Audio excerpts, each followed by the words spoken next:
we are standing basically, a week out from what I call the event horizon of a black hole.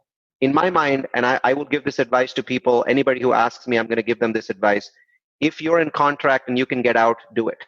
Do it. This is not the time to be in contract because it's possible that you can pick up the same property for 10% less in 90 days.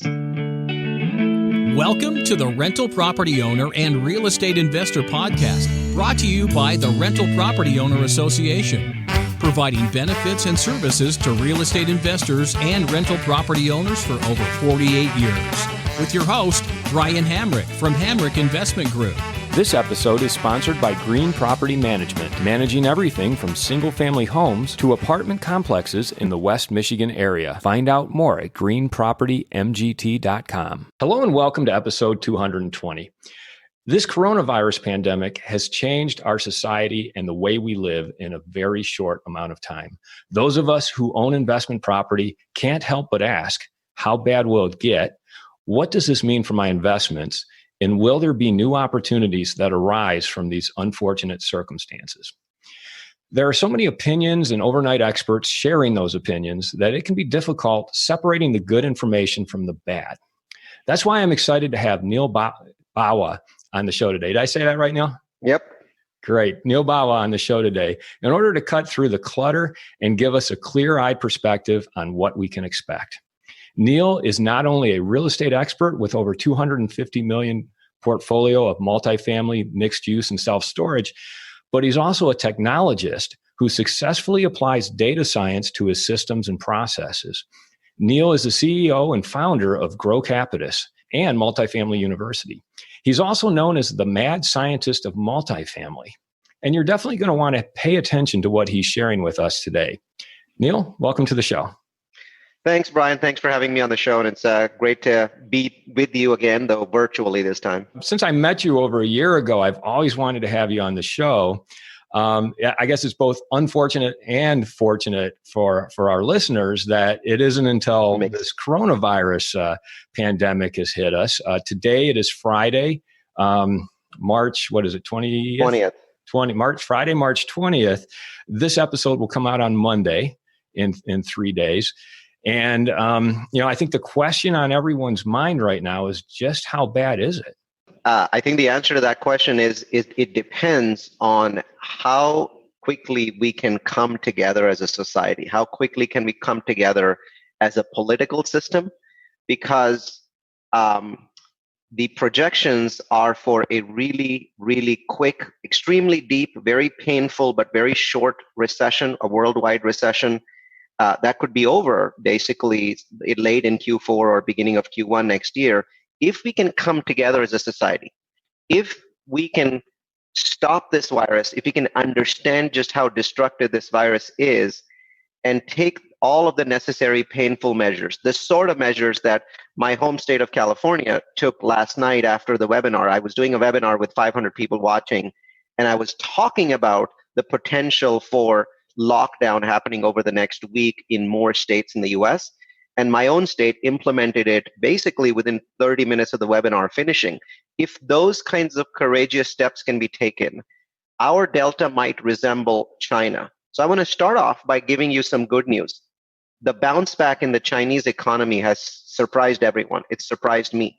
Not only did the Chinese, once they could come out on the streets, start buying, it seemed like there was pent-up demand. They went straight for the expensive stuff. They started buying, the Gucci bags and all of the Fendi stuff. They went a little nuts in the last 3 or 4 days as the Chinese economy reopened.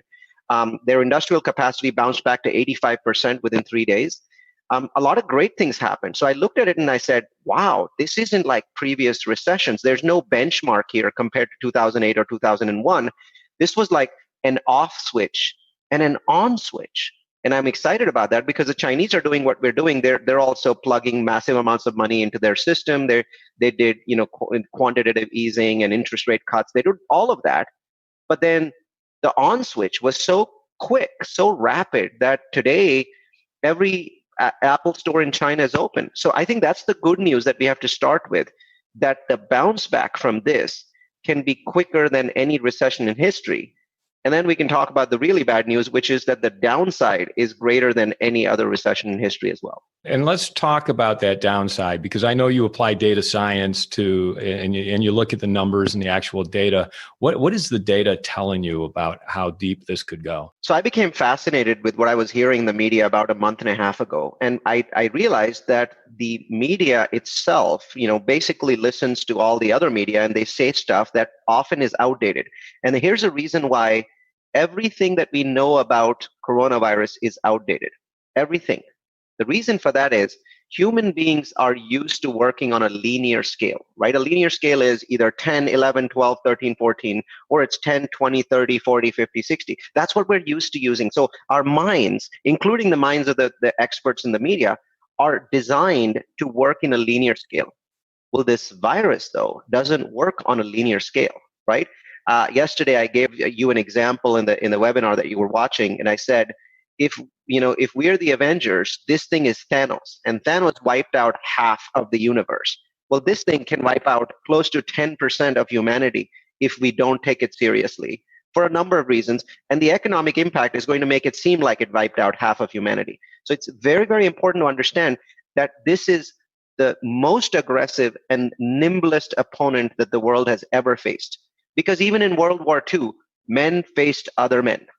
This is not like that. This thing can simultaneously attack 173 countries, can replicate itself endlessly, and move at an exponential rate. And so it's super duper important that everyone understands that we've never fought anything like this before. And here's an example, okay?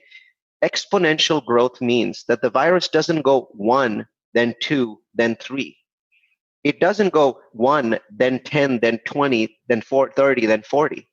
This goes 10, 100, 1,000, 10,000, million, 10 million. So the speed at which the virus grows is something that we've not understood.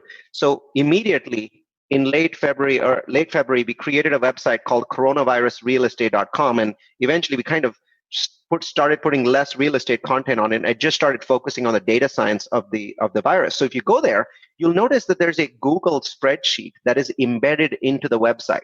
Right? So you go there and you notice the Google spreadsheet is tracking the daily growth of the virus in the United States, in China, Spain, Italy, France, Germany, and a couple other countries. And the reason we are doing that is to show people that the growth rate of this virus is so phenomenal that everything that the media says and everything that the politicians say is outdated at the moment that they're saying it. Because it's moved on. It multiplies extraordinarily fast. On March 1st, there were 75 cases in the United States. We're now right around 9,000 cases in 20 days. So it's got basically multiplied more than 100x in the last 20 days. And the way politicians work, 20 days is a very small amount of time. They can't really react in that time frame. They were never designed to react in days.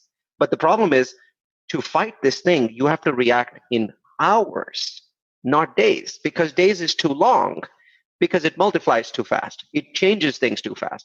And so understand that what we are about to talk about and the numbers that we're about to talk about are based on this exponential growth of, 10, 100,000, 10,000, 100,000 million. And we have to adjust our minds to that because our enemy is working at that speed. Now, in your webinar that I watched last night, and maybe our listeners will be given access to that too, that would be fantastic.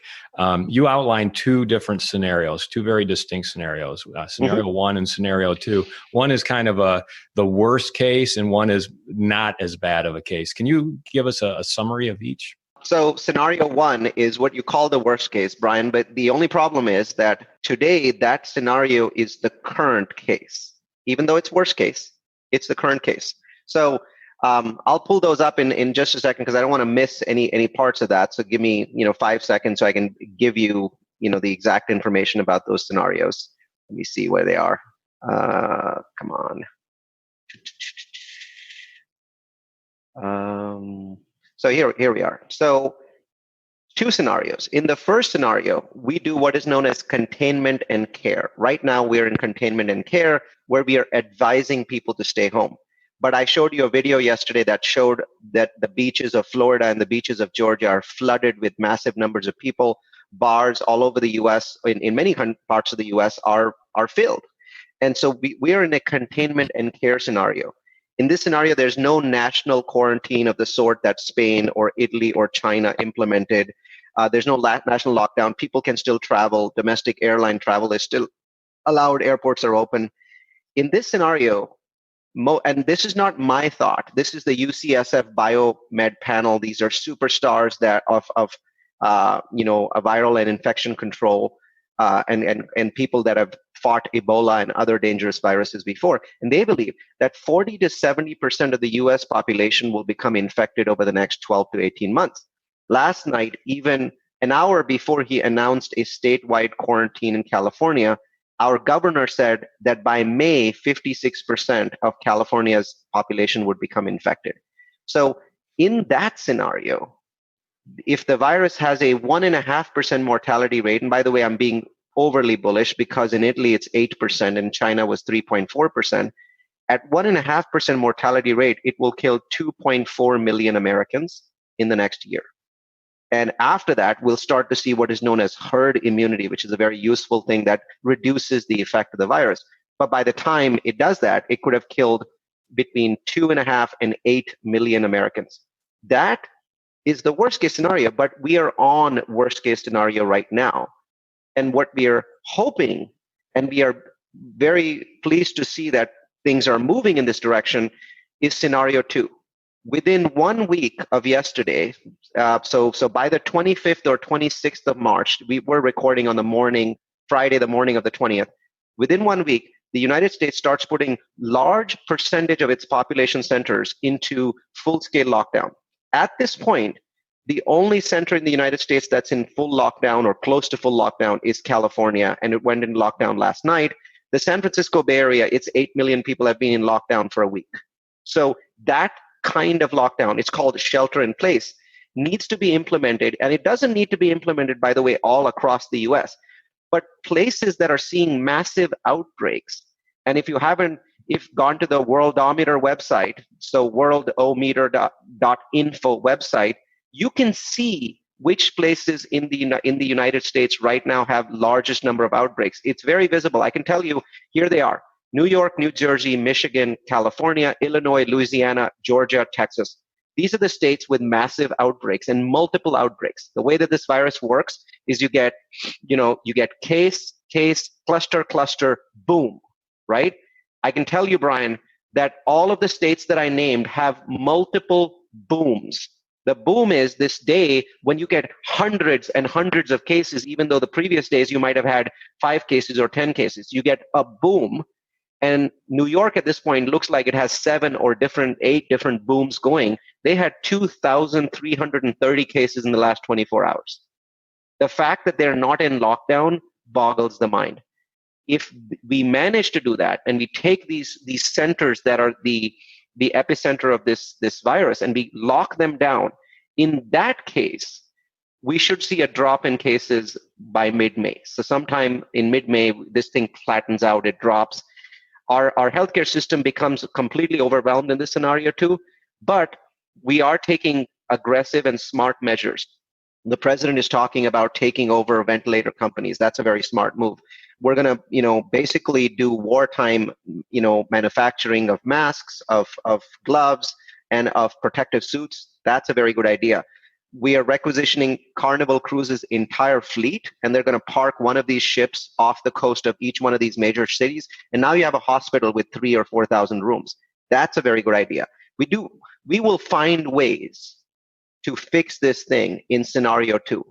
But scenario 1 massively and utterly and completely overwhelms our hospital systems. Right now, it's Friday, March 20th. This will come out Monday, March 21st, 22nd, 23rd. Do you anticipate us being in full lockdown by then? I anticipate the state of New York to go into a full lockdown between the time that we're recording this and Monday. Because and the math there is unstoppable. I mean, they cannot wait. They must not wait. they're going to turn it into a mass tragedy if they wait any longer. And will that be enough? I mean, as far as avoiding scenario 1 and getting closer to scenario 2, will that be helpful, or will that still put us behind the 8 ball? At this point, there's a desperate need to put New York and New Jersey into quarantine. I'm not so sure that there's a desperate need to put everyone else in. I think that Michigan, Illinois, Louisiana, Georgia have a little more time for their politicians to react. But in my mind, if you asked me, a week from now, what are the states that are going to go into quarantine that haven't gone into quarantine yet? It's New York and New Jersey, probably before this video is released, followed by Illinois, Louisiana, Georgia, and possibly Texas. Texas, obviously, from a political perspective, has great resistance to shutting down. So we'll see if that goes. Massachusetts is another state that could go into a full lockdown within the next day or two there. They're politically aligned with California, so that might happen sooner. I'm very annoyed to see that politics is playing a role in this, and it really shouldn't. I mean, the virus doesn't seem to give a damn. So the fact that Democratic states appear to be more ready to go into lockdown and Republican states are not is somewhat annoying to me. I'd like to take a moment to tell you about Green Property Management. Not only do they manage everything from single-family homes to apartment complexes in the West Michigan area, they also manage my entire portfolio. So I can tell you from personal experience that their unique flat fee management style is worth a closer look. If you feel that your property isn't operating to its fullest potential, then Green Property Management can help you take a holistic approach that will save you money, eliminate your headaches, and increase your net income. And if you're a property manager interested in applying Green Property Management's model, give them a call at 1-866-95-GREEN or visit them on the web at greenpropertymgt.com. Let's switch over to real estate, because this is the Real Estate Investor and Rental Property Owner podcast. What does this mean for real estate investing? I mean, up until a week ago, and even still today, values are still high. Loans are still getting locked in or done. I know of some deals that are still getting done, but I also know some deals that have kind of stopped cold. What are you seeing out there, and what do you anticipate? I was listening to the CBRE podcast, and by the way, it's a phenomenal podcast for those of you that want to understand the impact of this on real estate. So look for it. They did a flash podcast.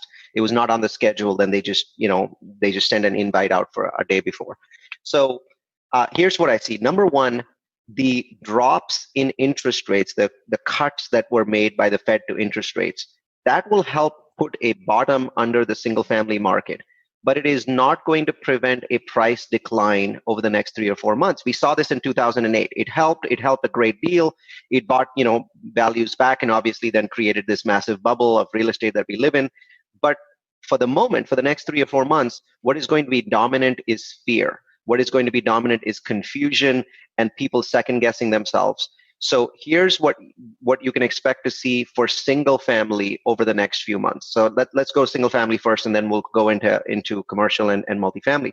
Sellers are going to be reluctant to list their homes because they don't want strangers in their houses.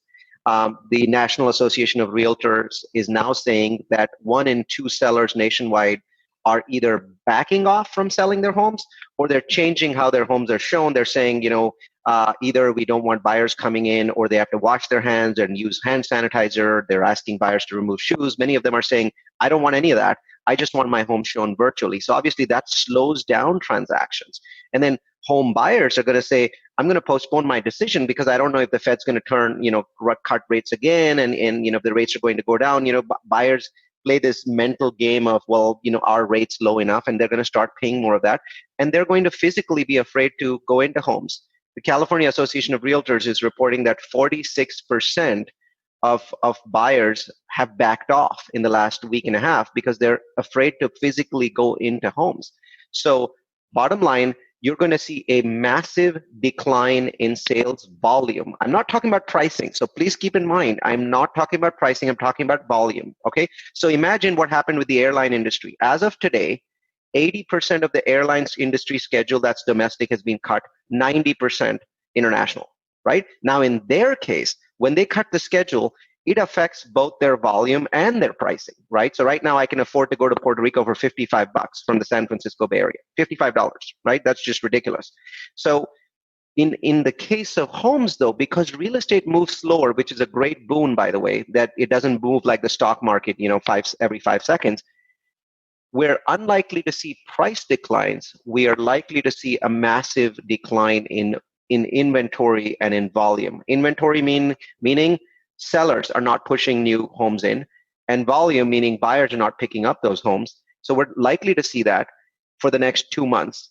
But then starting June, I do expect to see price declines. In what number? That really depends on how well we do with the coronavirus. But if scenario 2, which I'm hopeful is what happens, then perhaps a 5, 10, 15% decline on the single family side. So that's what I see for single family, Brian. What about rentals? We have a lot of tenants who are not working.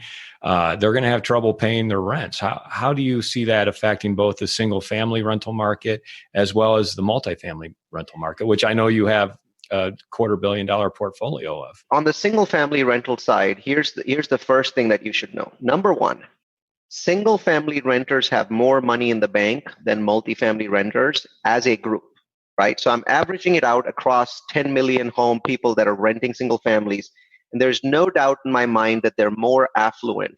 So it actually will take the single family market more time to get hit on the delinquency side than it takes the multifamily side to get hit. So keep that in mind. They've got more money. They're more attached to their homes. They're less likely to stop paying just because they've lost their jobs. And some of the people that are living in single family rentals do not have the low-end restaurant jobs, working at the airport, working at Starbucks. There's less of those people that do that because then they couldn't afford single-family rentals. So number one, the impact there is a little bit slower. And let's assume for a moment that everyone stops paying, which is not going to happen, but let's assume everyone stops paying on April 1st and you don't get your rents.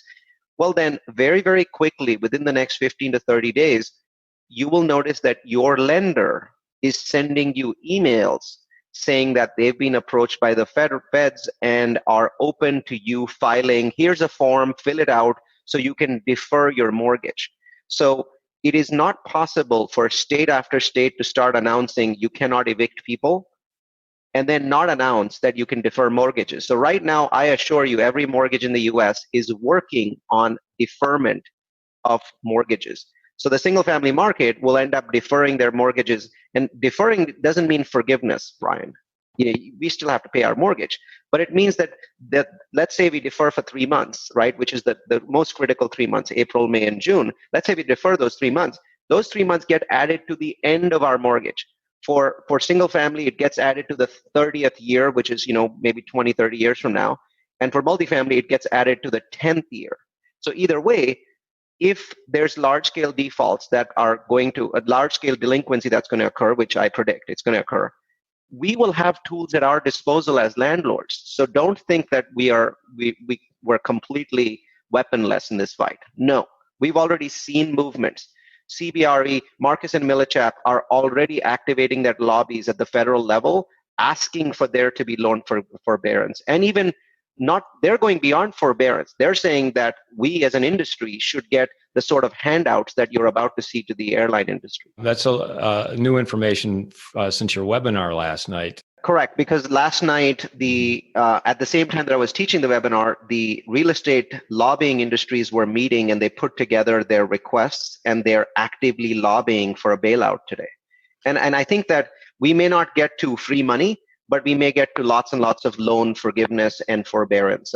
Forgiveness is very difficult at this point in time, but forbearance is certainly possible, pushing it out into the future. Just to repeat, for multifamily and apartments, what you see and what Marcus and Millichap and other lobbyists are lobbying for is to take maybe the next 3 months of mortgage payments and defer that toward the end of your term. On a case-by-case basis, right? So we have to prove that there is actual delinquency. So we for example, if you're a single-family landlord, I think that within 45 days you'll be able to approach your lender and ask for something, and I think that lenders are going to be open to it. That's what I feel is about to happen. Nothing like this has happened. I mean, did you notice how quickly things have moved for the airline industry? 40 days ago, the airline industry was still cutting schedules by 10%. Today, they've cut 80% domestic, 90% international. And already there's wide acceptance in Congress that the entire industry has to be bailed out. 30 days, right? So the same sort of thing will happen, but for real estate, it's not this 30 days because nobody has defaulted on their loan, on their rent yet, because in early March, there wasn't enough knowledge of this crisis for anyone's mindset to be changed. And there still won't be full recognition of this crisis the time time comes around for April rents. It's going to be May when you're going to see large scale delinquency. And by that time, we'll have tools to manage it.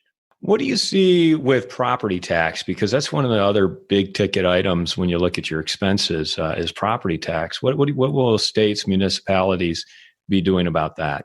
Same sort of thing.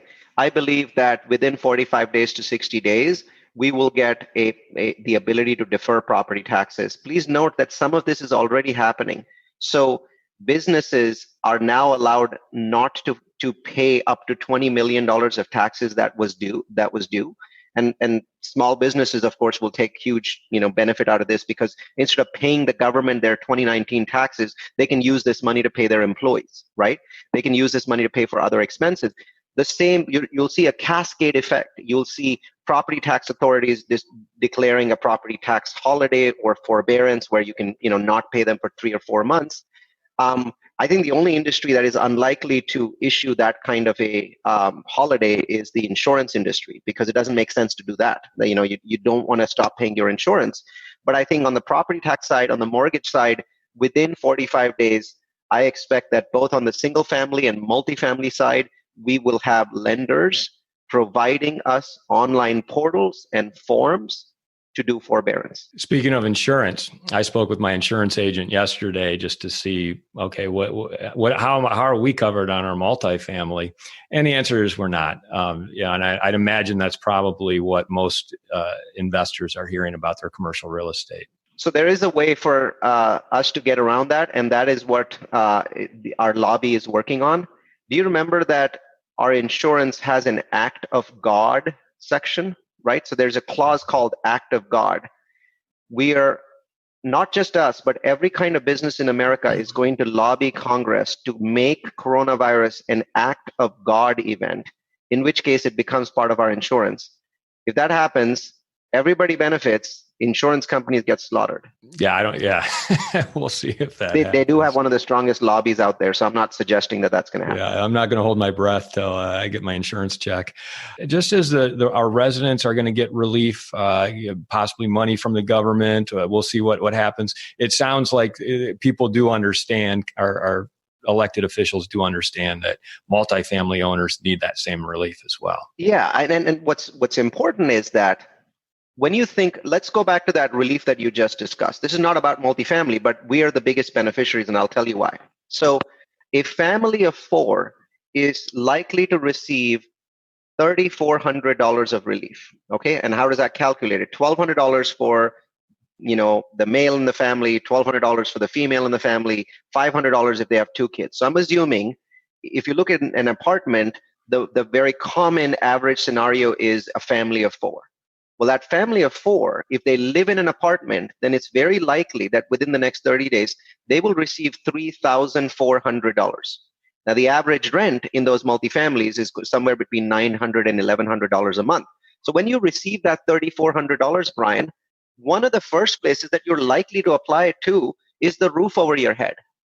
So I want to point out that multifamily, single-family rentals are actually going to be one of the biggest beneficiaries. I know they're going to go out and buy groceries first. And of course, before they buy groceries, for some reason, they will buy toilet paper, which I don't understand at all. But apparently toilet paper is the new gold, right? So instead of buying guns, bullets, and gold, you go out and buy toilet paper. So whatever. So they will, once they're done buying toilet paper and buying groceries, they still have a bunch of money left over, because how much groceries can you buy? There's only so much that your fridge can hold. And so beyond that point, I believe that rent is the next known, application of this money, which makes all the sense in the world. So in my mind, when people are like, I get laid off, what do they say the first thing? I can't make rent, right? So $3,400 for a family of 4 that lives in an apartment is going to come in from the feds in the next 4 months. It's a big deal. It's a huge amount of money. it's multiple months of rent even after they pay for groceries and toilet paper. Based on that logic, you would think, okay, our residents will be able to afford rent. Plus, we may, as multifamily owners and operators, get forbearance on our mortgage payments for a few months as well. So the answer is you can't have both, right? If they're going to pay you rent, your bank's not going to allow forbearance. If they're not going to pay you rent, that's when you have a case for forbearance, because you can't send a rent roll to your bank saying, oh, everybody paid, can you give me forbearance? That's not going to go over well, right? That conversation stops right there. But if the question is not whether they can pay, because I think that money is imminent. Congress is doing a good job, thank you, Congress, of moving very quickly on that package. I think it's going to get passed by Tuesday or Wednesday at the latest by both the House and the Senate. The president already said he's ready to sign. And so I think we get money into the hands of people 30 days from today. And if that happens, they can pay. But Brian, here's the problem. Will they pay? So you're living in one of my apartment complexes. You're a family of 4. You get your $3,400. And now you're thinking, I don't know how bad this thing is going to be. I don't know how long it's going to last. I have the money in my pocket. Should I just leave it in my pocket and not pay because my landlord cannot evict me? Because I can pretty much guarantee across the board, we might even see a federal mandate against eviction in the next 30 days. But certainly state by state, for large metros, we're going to see those mandates. And just so you know, we've called the sheriff's office for evictions that we already had lined up in the last 4 weeks. They refused to come out already. By the way, there was no legal reason for them to do that, but they're using the coronavirus as an excuse to simply stop coming out. What other danger points are there for residential or multifamily owners that we should be anticipating? The biggest one is infection.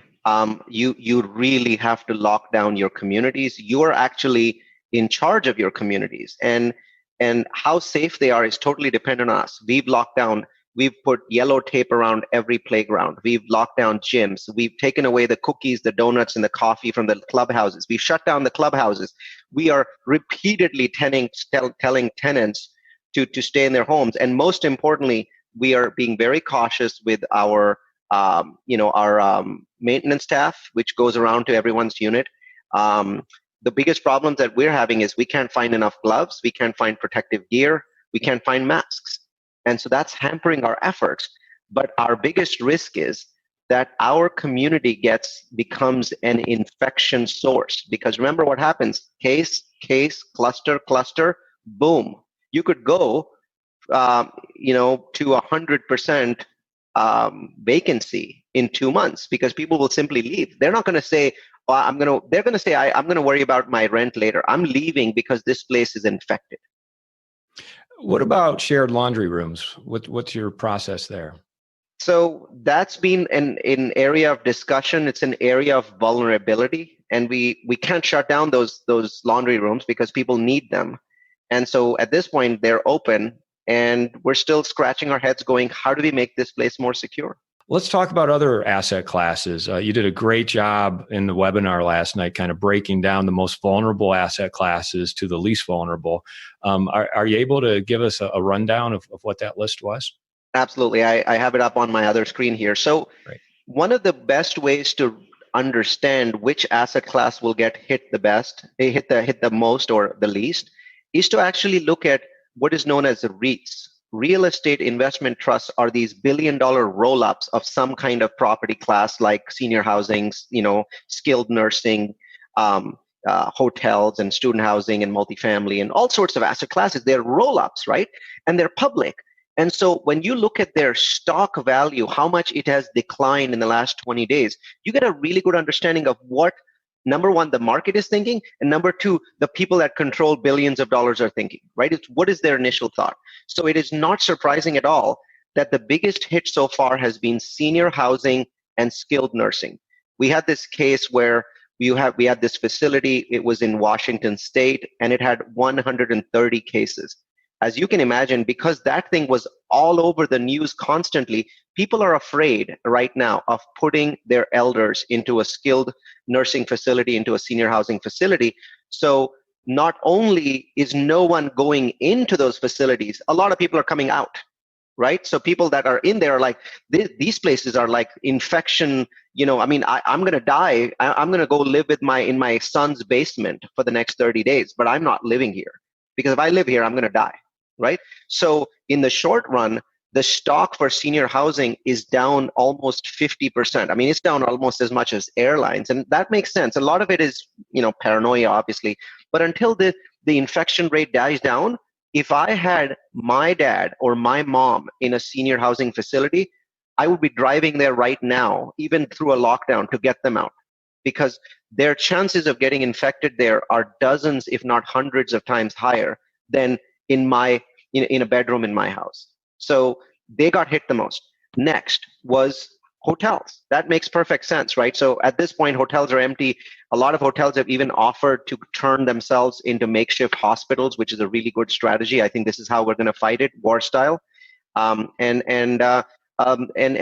part of that is the cruise industry, which sometimes gets clubbed under hotels because they're hotels that are floating. And so that industry has seen a massive decline in its revenue. At this point, I believe all cruise lines in the U.S. are shut down, and there's no active work there. So their revenue's gone down to zero, and so their stock's been hit really hard. Student housing's been hit really hard, because if you're going to take every single student, and I think 50% of all U.S. students are now at home.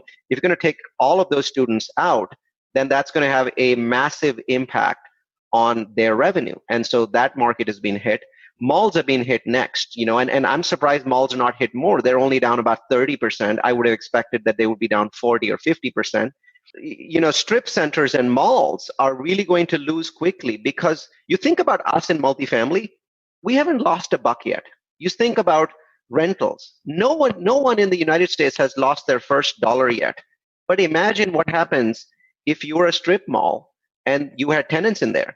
Those tenants lost 100% of their revenue. Your property basically looks abandoned. Everything's shuttered.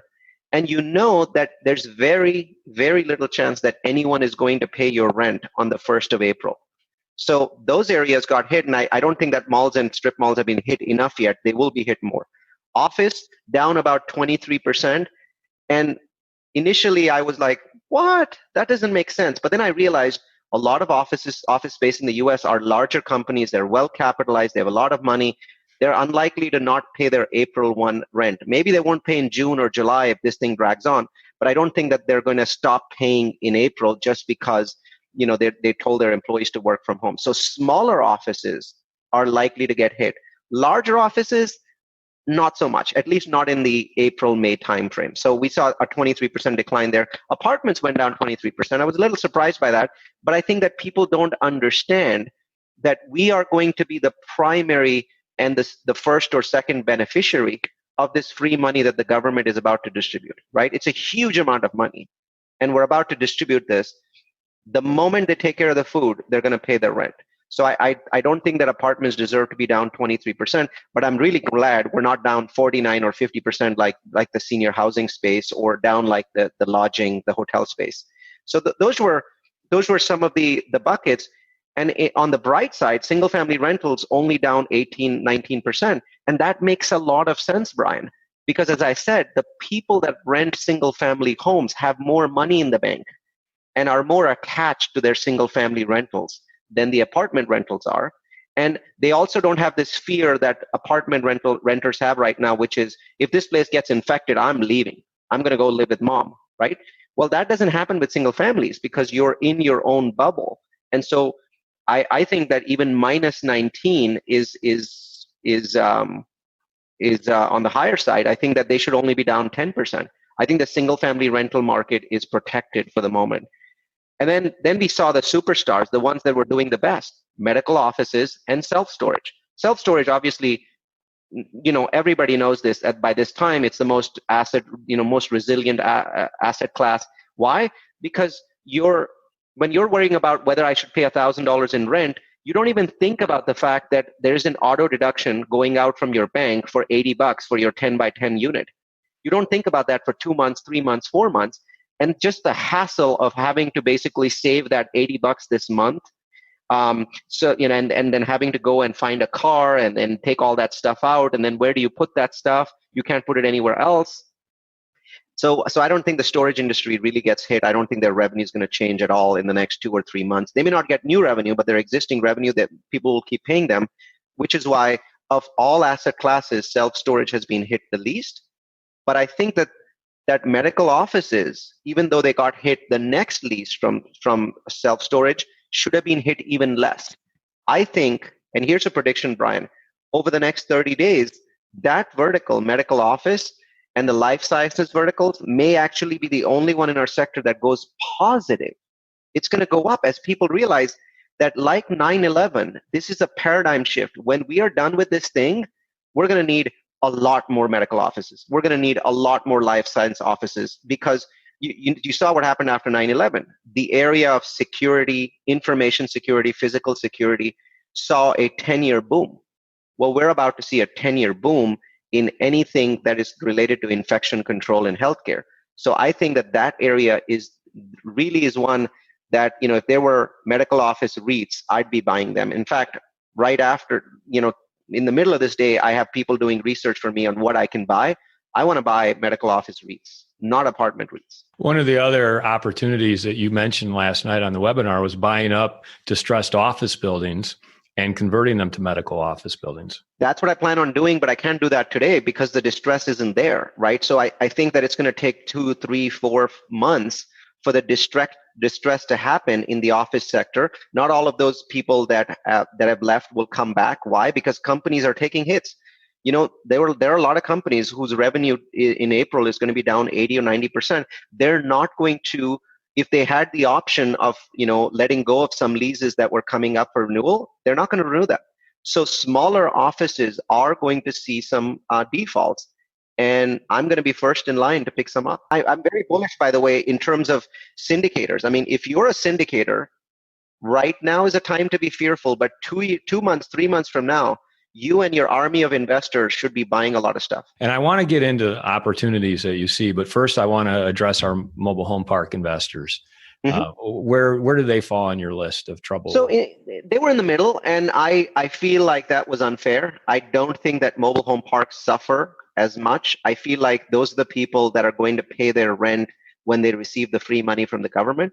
So it was down about 28%, the same as malls, which I think is ridiculous. I think that is a better sector than that, and doesn't get as hit. I think it gets hit more than, let's say, public storage, but I do expect that sector will do well. It's not doing well so far from a REIT perspective, but I think a lot of that is just confusion and the fact that all ships are going down. Let's talk about opportunity. When is it going to happen? And should we be looking for opportunity now, or do we need to wait for things to settle down a little bit more? I'm going to go back to my technology roots here, Brian.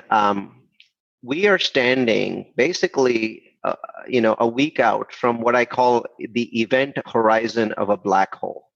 So my ability to make predictions is stunted by how we fight this virus in the next 15 to 30 days at a world level. I am seeing lots of encouraging signs. What California did yesterday was the right call, even though it completely shuts down the California economy, right? So the 6th largest economy in the world has shut itself down. California was about, half the size of China. So that's a big deal in terms of its economy. So I'm seeing encouraging signs. So if today is the time to do nothing, in my mind, and I will give this advice to people, anybody who asks me, I'm going to give them this advice. If you're in contract and you can get out, do it. Do it. This is not the time to be in contract, because it's possible that you can pick up the same property for 10% less in 90 days. So if you can get out of contract, do it. If you can't get out of contract, talk to your investors, because the biggest opportunity in the last 5 years is about to happen. And it may only happen for 1 quarter, which is Q3.